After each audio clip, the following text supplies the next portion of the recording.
I heard you say at the beginning about your role at work, and I know you had a very interesting and responsible job. Yes. If I'm not mistaken, air traffic controller. That's correct. Yes. It's one of these things that small children fantasize about, controlling all the traffic.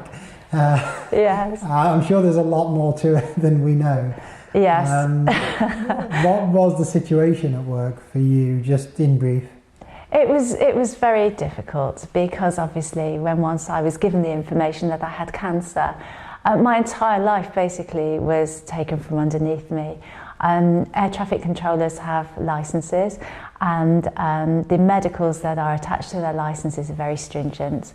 And basically, on hearing that news, I lost the medical that was connected to my licence, which meant that I could no longer control my lovely aeroplanes. So you had to step down in a way, on grounds of ill health. That's correct, yes. And were you hoping to go back? I mean, I guess at the back of your mind you were. Absolutely. But if I am not mistaken, you haven't been able to so far?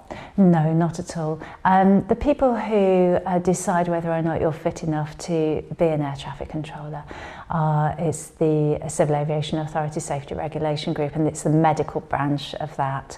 And they decide whether or not your condition means that you can carry the medical or not. Yeah. And in my particular case, because my prognosis is so bad, they basically said, we can't give you your licence back. In the event that I was cancer-free without any recurrence and without any sort of other intervention, such as chemotherapy or surgery, sometime in the future they may consider giving it me back, but that would be based on all sorts of different medical evidence. I understand. So that was, I'm sure, a disappointment for you. Absolutely, I was gutted.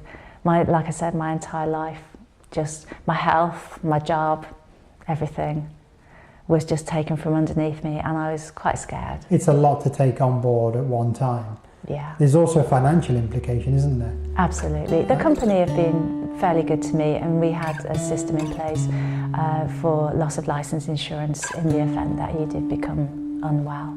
Okay. And we're sorting that out at the moment.